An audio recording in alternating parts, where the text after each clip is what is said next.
children, happy day. நம்ம எக்கனாமிக்ஸில் unit 3ல food security and nutrition lesson இப்போ பார்க்க போகிறோம்.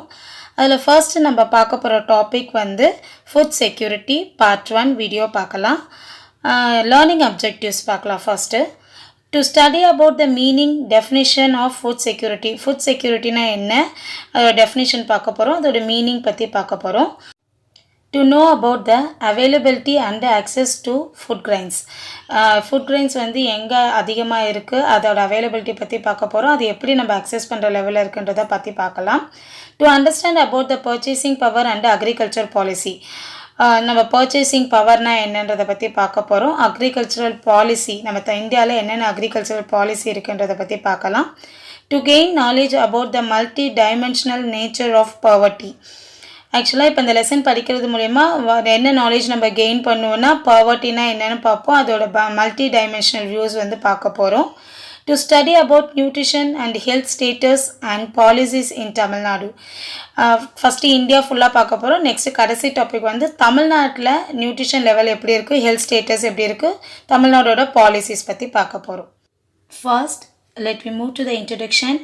Food is defined as any substance that people eat and drink to maintain life and growth.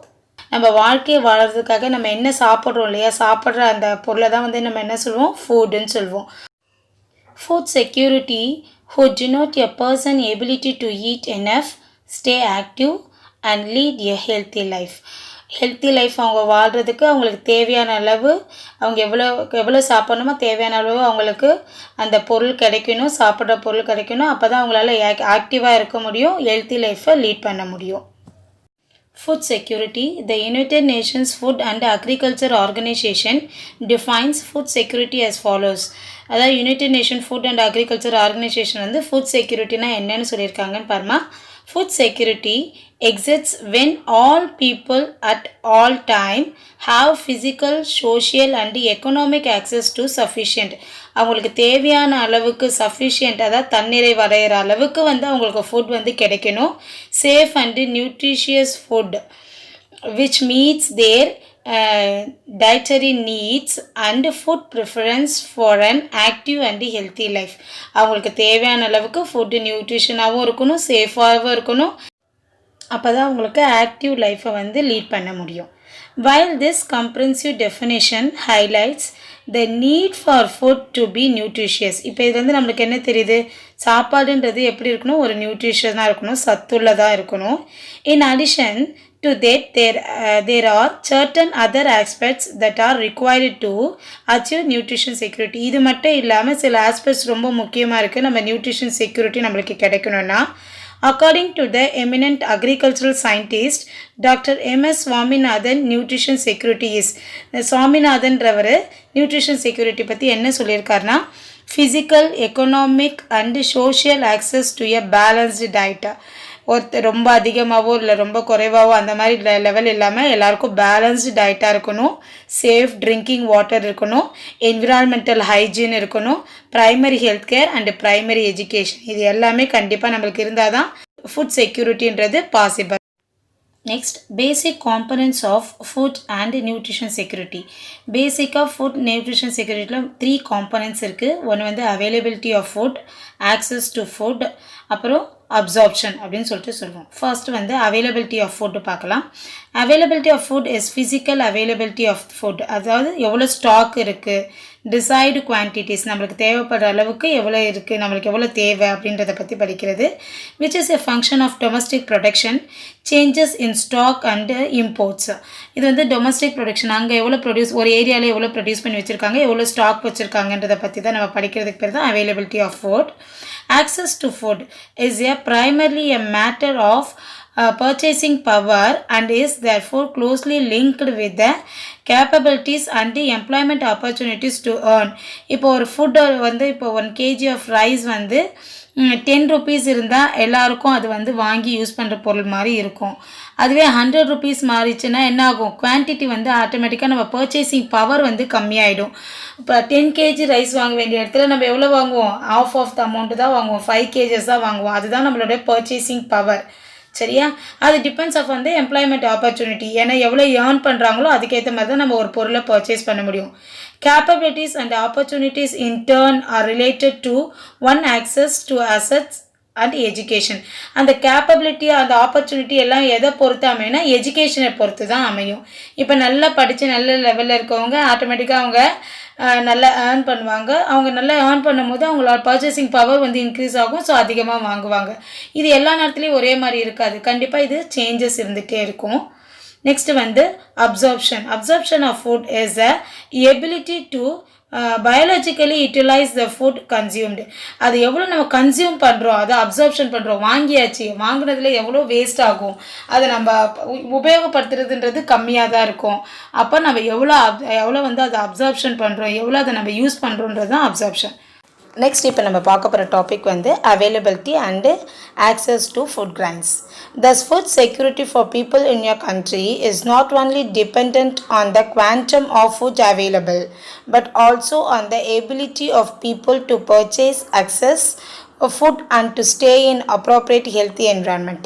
ஒரு நாட்டோட food செக்யூரிட்டின்றது எவ்வளோ நமக்கு அவைலபிள் ஃபுட்டு அப்படின்றத மட்டும் பொறுத்து இல்லைம்மா, people to ability to buy, அதை வாங்கிறதுக்கான கெப்பாசிட்டி வந்து பீப்புளுக்கு எவ்வளோ இருக்குது, அந்த பர்ச்சேசிங் பவர், அதை வச்சு தான் வந்து நம்ம ஃபுட் செக்யூரிட்டியை வந்து நம்ம கணக்கிட முடியும். அதுதான் ஒரு ஹெல்த்தி என்விரான்மெண்ட்டும் கூட. Just as other development issues, food security of people is also related to a country overall development. Food செக்யூரிட்டியை வச்சு தான் நம்ம கண்ட்ரியோட ஓவரால் டெவலப்மெண்ட் ப்ராசஸே நம்ம வந்து சொல்ல முடியும். After independence India chose to adopt a planned developmental model. After இண்டிபெண்டன்ஸ்க்கு அப்புறம் தெரியும், பிளானிங் கமிஷன் ஒரு கமிஷன் கொண்டு வந்தாங்க. ஸோ ஒரு இயரும் நம்ம நாட்டுக்காக நம்ம என்ன பண்ண போகிறோம், எந்தெந்த ஃபீல்டெலாம் இம்ப்ரூவ் பண்ண போகிறோம்னு ஒரு பிளானிங் கமிஷன் கொண்டு வந்தாங்க. அந்த பிளானிங் கமிஷன் மூலமாக தான் பிளான் பண்ணி இப்போ நம்ம இந்தியாவை வந்து நம்ம ரன் பண்ணிகிட்டு இருக்கோம். After an initial focus on agriculture, industrialization was given priority. முதல்ல ஃபஸ்ட்டு எதுக்கு ரொம்ப இம்பார்ட்டன்ஸ் கொடுத்தாங்கன்னா அக்ரிகல்ச்சருக்கும் இண்டஸ்ட்ரியலைசேஷனுக்கும். The recurrent drought experienced by India pushed her to be dependent on import of food grains. நம்மளுக்கு ட்ரவுட் வறட்சி அடிக்கடி வந்துடுது இல்லையா, அதனால தான் வந்து நம்ம வந்து இம்போர்ட் பண்ணோம், ஃபுட் கிரைன்ஸையே இம்போர்ட் பண்ண வேண்டிய சூழ்நிலை நம்மளுக்கு அந்த ஸ்டேஜுக்கு நம்ம போயிருக்கோம். However, the available foreign exchange reserve could not permit open market purchases and the import of grains. Foreign exchange பொறுத்தவரையிலும் அது வந்து ஓப்பன் மார்க்கெட்டாக இல்லாமல் அதில் வந்து சர்டன் ரூல்ஸ் அண்ட் ரெகுலேஷன்லாம் வச்சுருந்தாங்க, டாக்ஸஸ் அந்த மாதிரிலாம் இருக்குது. India had to plead for food grains from richer countries at concessional rates. India வந்து தனக்கு தேவையான ஃபுட் கிரைன்ஸை வந்து நம்ம அதர் கண்ட்ரிகிட்டேருந்து ஒரு கான்செஷனல் ஒரு கரெக்டான ஒரு ரேட்டுக்கு வாங்குற மாதிரி நம்ம ஒரு மியூச்சுவல் அக்ரிமெண்ட் வச்சுருக்கோம். United States of America extended assistance through its public law 480 PL 480 scheme to India during early 1960s. 1960ஸ்லேருந்து நம்மளுக்கு யுனைடெட் ஸ்டேட்ஸோட அமெரிக்காவோட ஒரு பப்ளிக் லா ஒரு சட்டம் இருக்குது 480ன்னு சொல்லிட்டு, அது மூலமா நம்ம வந்து இம்போர்ட் பண்ணிகிட்ருக்கோம். A growing country with a massive population was perceived to be a potential candidate for a revolution. ஏன்னா கண்ட்ரி வந்து எப்பயுமே டெவலப் ஆகிக்கிட்டே இருக்குது, இது வந்து growing country. So massive population வந்து ரொம்ப அதிகமாக இருக்குது. கண்டிப்பாக அதோட பொட்டென்ஷியாலிட்டியை வந்து அதிகப்படுத்தணும். அது ஒரு பெரிய ரெவல்யூஷனாகவே வருங்காலத்தில் உருவாக சான்சஸ் இருக்குது, அதாவது புரட்சியாக மாறதுக்கு சான்சஸ் இருக்குது. The American administration and philanthropic organization like Ford Foundation formulated a plan to increase food production in the country by introducing high yielding variety. அதான் HYV ஹை yielding வெரைட்டின்றதை இன்ட்ரடியூஸ் பண்ணுறாங்க. ஏன்னா பாப்புலேஷன் அதிகமாக இருக்குல்ல, so ப்ரொடக்ஷனையும் increase பண்ணுறதுக்காக. எதுலலாம் வந்து முக்கியமான உணவு பயிர்கள்னு எடுத்துட்டா இது நார்த் இந்தியாவில் வீட்டு, சவுத் இந்தியாவில் ரைஸ். ஸோ வீட்லேயும் ரைஸ்லேயும் இந்த ஹை yield வெரைட்டியை கொண்டு வந்தாங்க. This program was implemented in select districts where irrigation as assumed. எந்த இடத்துல வந்து இரிகேஷன் வந்து நல்லா இருக்கும் அந்த இடத்துல செலக்டிவாக ஒரு டிஸ்ட்ரிக்ட் செலக்ட் பண்ணி இந்த ப்ரோக்ராமை இம்ப்ளிமெண்ட் பண்ணாங்க. The results were promising and the program was extended to cover a larger number of districts. Result வந்து ரொம்ப நல்லா இருந்ததுனால அது வந்து எல்லா டிஸ்ட்ரிக்ட்லையும் ஃபாலோ பண்ண ஆரம்பித்தாங்க. Thus, Green Revolution was born in the country, paving way for the self-sufficiency in food grain production. Food grain ப்ரொடக்ஷனில் வந்து நம்மளுக்கு செல்ஃப் சஃபிஷியன்ட் தன்னிறைவு பெறணுன்றதுக்காக தான் இந்த க்ரீன் ரெவல்யூஷன்றதே கொண்டு வந்தாங்க. Increasing food grains production was made possible by an increase area cultivated with HYV of rice and wheat, as also increase in the yield of this major cereals crops. கண்டிப்பாக cultivable லேண்டை வந்து increase பண்ணணும், high yielding variety of seeds வந்து use பண்ணணும், அப்போ தான் வந்து production வந்து அதிகப்படுத்த முடியும். Area under food grains was a little more than 98 million hectares during early 1950s. The country was producing just 54 million tons of grains, then with the average yield of food grains of 547 kg per hectare. ஆவரேஜாக இவ்வளோ வந்து நம்ம வந்து production பண்ணியிருக்கோம் 1 இயருக்கு அப்படின்னு சொல்லிட்டு சொல்கிறாங்க. The food situation as steadily improved over the period of 65 years. 65 இயர்ஸாக அந்த ஃபுட் ப்ரொடக்ஷன்றது கொஞ்சம் கொஞ்சமாக அப்படி இன்க்ரீஸ் ஆகிக்கிட்டே வருது. Area under food grain cultivation has grown to 122 million hectares அப்படி இருந்தது. இவ்வளோ ஹெக்டார்ஸ் வந்து ஃபுட் கிரைன்ஸ் கல்டிவேட் பண்ணுறதுக்காக இருந்த area. With an increase of 5-fold increase in food grain production, yield of food grains has increased 4-fold between the time of independence and at present. இந்த இண்டிபெண்டன்ஸ்க்கு முன்னாடி நம்மளுக்கு 5-fold food ப்ரொடக்ஷனாக இருந்தது, இப்போ வந்து 4-foldaக independence அடைஞ்சதில் இருந்து இப்போ ப்ரெசென்ட் வரலும் சேஞ்சஸ் வந்திருக்கு ஃபுட் ப்ரொடக்ஷனில். This growth in food grain production has made possible by the HYV program. இந்த மாதிரி ஃபுட் ப்ரொடக்ஷனில் இந்த மாதிரி ஒரு ட்ரிமாண்டஸ் வளர்ச்சி வந்ததுக்கு காரணம் என்னென்னு பார்த்தீங்கன்னா இந்த HYV program, the high yield variety of program இல்லையா, which was implemented as the package. அதை முதல்ல இம்ப்ளிமெண்ட் பண்ணும்போது என்ன பண்ணாங்க, ஒரு பேக்கேஜ் மாதிரி இன்ட்ரடியூஸ் பண்ணாங்க. Apart from introducing fertilizer, responsive high yield variety of rice and wheat, it ensured the availability of subsidized chemical fertilizers for the farmers. fertilizers கொடுத்து production increase பண்ணுறதை விட கரெக்டான சீடை கொடுத்து வந்து அந்த ப்ரொடக்ஷன் இன்க்ரீஸ் பண்ணலாம்னு சொல்லிட்டு நினச்சாங்க. cheaper from credit was dispersed to farmers through the cooperative banks and societies. அந்த சீட் வந்து அதிக விலையிலையாக இருந்தால் வந்து ஃபார்மர்ஸால் அதை வந்து வாங்கி யூஸ் பண்ண முடியாது, ஸோ ரொம்ப சீப்பாக கொடுத்தாங்க. எது மூலிமா, அந்த கூட்டுறவு சொல்லுவாங்கள்ல, கோஆப்ரேட்டிவ் சொசைட்டி மூலிமா அந்த சீடை வந்து ஃபார்மர்ஸ்க்கு கொடுத்தாங்க. மினிமம் சப்போர்ட் ப்ரைஸ், அதோட விலை வந்து எப்படி நிர்ணயிச்சிருந்தாங்கன்னா எம்எஸ்பி அப்படின்னு சொல்லுவாங்க. For the crops were announce at the beginning of the season and the state procured the harvested grains through the Food Corporation of India. The Food Corporation of India has built huge storage godowns and built a buffer stock of food grains during the harvest season to be distributed all through the year. இப்போது ஆக்சுவலாக இந்த இப்போ season தொடங்கும் போது இந்த சீடை கொடுத்தாங்க. அப்புறம் harvest பண்ணுற பீரியட், அறுவடை பண்ணுற டைமில் வந்து food grain corporation of India என்ன பண்ணாங்க, பெரிய பெரிய குடோன்லாம் வந்து கன்ஸ்ட்ரக்ட் பண்ணாங்க. எதுக்காகனா அந்த ரைஸு வீட்டெல்லாம் ஸ்டோர் பண்ணி வைக்கிறதுக்காக. அது மூலிமா ஸ்டோர் பண்ணி வச்சு அவங்க அந்த த்ரூ அவுட் த இயர் அதை வந்து டிஸ்ட்ரிபியூட் பண்ணுறதுக்காக பிளான் பண்ணியிருந்தாங்க. The rapid increase in food grain production was accompanied by appropriate technological inventions in the dairy, poultry and fishery sectors.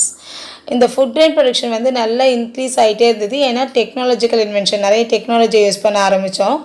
அது மூலயமா ரொம்ப முக்கியமான ஃபீல்டில் எதுலலாம் நிறைய இன்வென்ஷன் வந்ததுன்னா டைரி ஃபார்ம், அதாவது பால் சம்மந்தப்பட்ட பொருட்கள், அண்டு பால்ட்ரின்னா தெரியும், கோழி வளர்ப்பு அப்படிலாம் சொல்லுவோம் இல்லையா, அது ஃபிஷரிஸ் இதிலெல்லாம். As a result, the milk production in the country witnessed an 8-fold increase, egg production grow the 40-fold, and fish production by 13-fold between the time of independence and mid-2000 வரையிலும் வந்து எத்தனை ஃபோல்டாக எத்தனை வாட்டி அது வந்து ரொம்ப increase ஆகிருக்குன்னு சொல்கிறது தான் அந்த 8-fold 5-foldன்றதுலாம் இன்க்ரீஸ் ஆகிருக்குது சொல்கிறதுமா. However, India could not succeed in attaining self-sufficiency in the production of pulses and oilseeds. But India வந்து இந்த பல்சஸ்லையும் ஆயில்சீட்லையும் வந்து செல்ஃப் சஃபிஷியன்சி கிடையாது, நம்மளுக்கு தேவையானது இல்லை. ஸோ கொஞ்சம் பொருட்கள் வந்து நம்ம இம்போர்ட் பண்ண வேண்டிய சுச்சுவேஷனில் தான் இருக்கும். therefore India depends on import to meet the requirement of the people. மக்களோட தேவைகளை நிறைவேற்றதுக்காக நம்ம இம்போர்ட் பண்ணுற சுச்சுவேஷனில் இருக்கோம். என்னென்ன திங்ஸ்னால் பல்சஸ்லையும் ஆயில் சீட்ஸ்லையும். ஆயில் சீட்ஸ்னால் எண்ணெய் வித்துக்கள்னு சொல்லலாம். Okay, public distribution system. Tamil Nadu has adopted an universal PDS, public distribution system, or short form the PDS, and the rest of the states in India had a targeted PDS. Under universal PDS, all the family ration card holders are entitled to the supplies from PDS. இந்த ration card ration கார்டை சொல்லுவோம், அதுதான் BDS டிபார்ட்மெண்ட்னு சொல்லுவோம், public distribution system. அது மூலிமா எல்லாருக்கும் ஒரு card மாதிரி கொடுத்துருக்காங்க. அது மூலிமா ஃபுட் ப்ராடக்ட்ஸ் வந்து சப்ளை பண்ணுறாங்க. In the targeted PDS, the beneficiaries are identified based on certain criteria and given their entitlements, leaving out the rest. Both the union and state government subsidized the supplies distributed through the PDS. So both the union government சரி state கவர்மெண்ட்டாலும் சரி அந்த food grain பொருட்களை வந்து விநியோகம் பண்ணுறதுக்காக தான் இந்த ration ஷாப்பை வந்து நம்ம யூஸ் பண்ணியிருக்காங்க. அது மூலயமா தான் மக்களுக்கு அந்த ஃபுட் கிரெயின்ஸை வந்து கொடுக்குறாங்கன்னு அர்த்தம். The level and quantum of subsidy also varied across states. ஆனால் அதோட அளவு வந்து இந்தியா ஃபுல்லாக ஒரே மாதிரி இருக்காது, ஒவ்வொரு ஸ்டேட்ஸ்க்கு வந்து டிஃபர் ஆகும் எவ்வளோ திங்ஸ் அவங்க கொடுக்குறாங்க அந்த shop மூலயமான்றது. Subsequently, the National Food Security Act NFSA as passed by the Indian Parliament in 2013ல இந்த நேஷனல் ஃபுட் செக்யூரிட்டி ஆக்ட்னு ஒரு ஆக்டை கொண்டு வந்தாங்க. The NFSA covers 50% of urban households and 75% of rural household. Urbanனா தெரியும், city, ruralனா village.